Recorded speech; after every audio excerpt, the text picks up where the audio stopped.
How's it taste? Better. Darn right it does.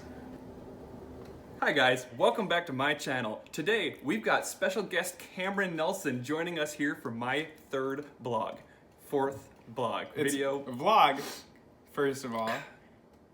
Today we are going to be telling you a story. Tale, if you will. An allegory, if you must. About a time in our youths when we died. Or did we? You'll find out.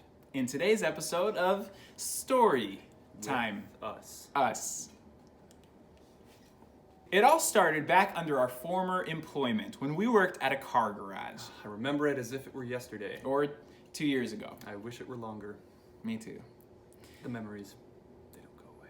At this particular car garage, we performed oil changes alongside our coworkers. Our coworkers embodied the phrase toxic masculinity. Many have doubted that this exists. Us ourselves have made several cases against such a thing, but believe us, there are places where it does. His name is Aidan. If he watches this, we will have to move to South Dakota. No, we can't tell him. No. Shoot. South Dakota. South Dakota. I love South Dakota. North Dakota. Is there North Dakota? Yes. Why would there be a South and I North? don't know. It's like Virginia, like West Virginia's not East. During this job, we were made to do many demeaning and self-loathing things that made us question our sanity, such as cleaning floors with dirty oil rags, doing hard work day in and day out, doing our job even when it hurt, finally talking with guys older than ourselves, And most importantly, refilling windshield wiper fluid. There were many times during this job when we attempted conversation or even what could be perceived as friendship or the outstretching of a hand, the small mewling of a child begging for attention from its mother, and yet nothing. Aram himself shunted us at every possibility. He sure did. And what's more, he would mansplain to us. That's right, all day long. And what could we do about it? Nothing. These men had muscles in places that we didn't have places. So in such an environment, it was clear we needed a plan. We needed an escape. We needed a plan of escape.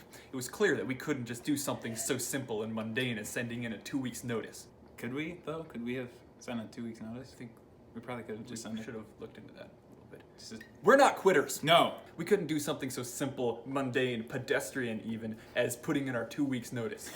Don't insult our intelligence. Please, we're way better than that. Fluid. Wash your fluid. So, time to execute the plan. Step 1, preparation. Aidan and I met at an undisclosed rendezvous point where we discussed our plan of escape. You see, after our time spent at work, we had been sipping on a certain substance which was told to alleviate our pain, and boy did it.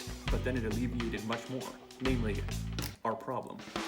You see, as we had been quenching our thirst using the magnificent properties of Gatorade fuel, we had realized, wait a minute, fluid. Fluid. It was now time for step 2. Bait and switch. You see, we had a certainty that our coworkers would have no problem with us perishing on the job. We wanted to make sure of this fact. So, we devised a little strategy. We took the liberty of emptying out one of these windshield wiper fluid bottles. We took it home and washed it.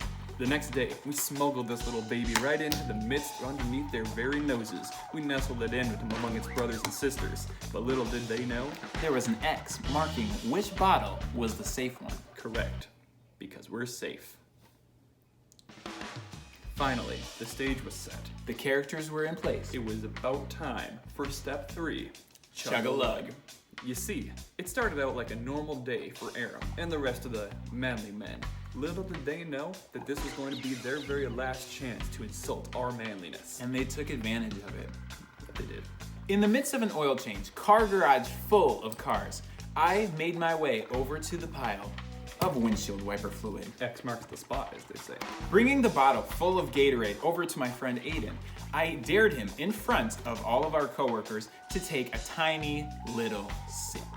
Never to be outdone by my accomplice, coworker Cameron, I decided to go along with this little gag. And so, I took Nope, a this little... is- Oh yeah. we didn't swap. Yep, that's good. This time. Yep. I drank some. Just a tiny sip. but enough to make our coworkers concerned. I pantomimed, basically throwing up in my mouth, and then spit a little bit out as though it was too much for me. But then I upped the ante.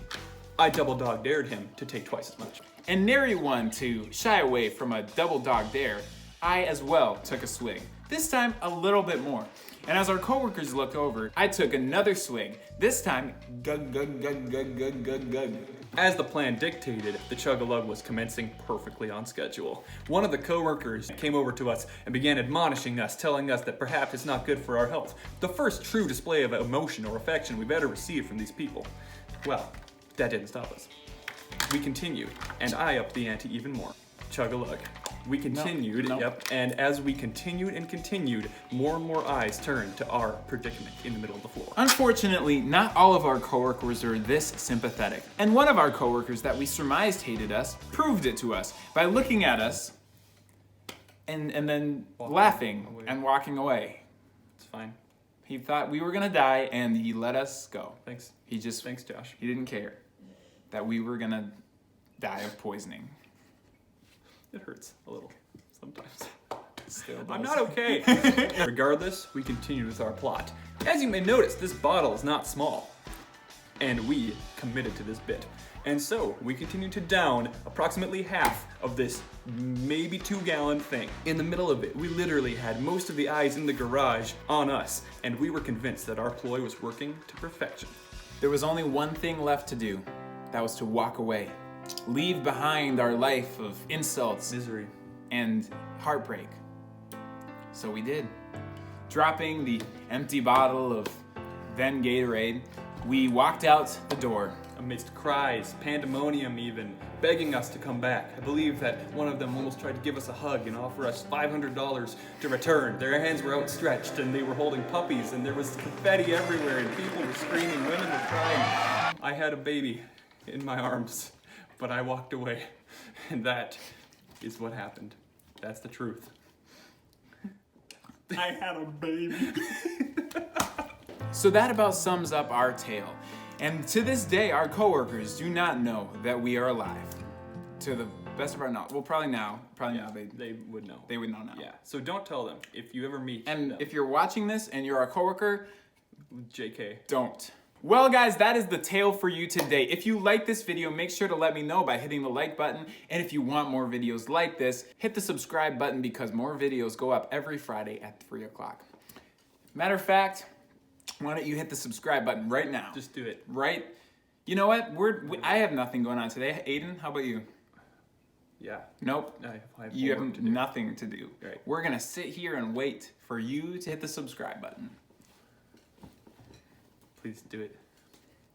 Aiden has things to do.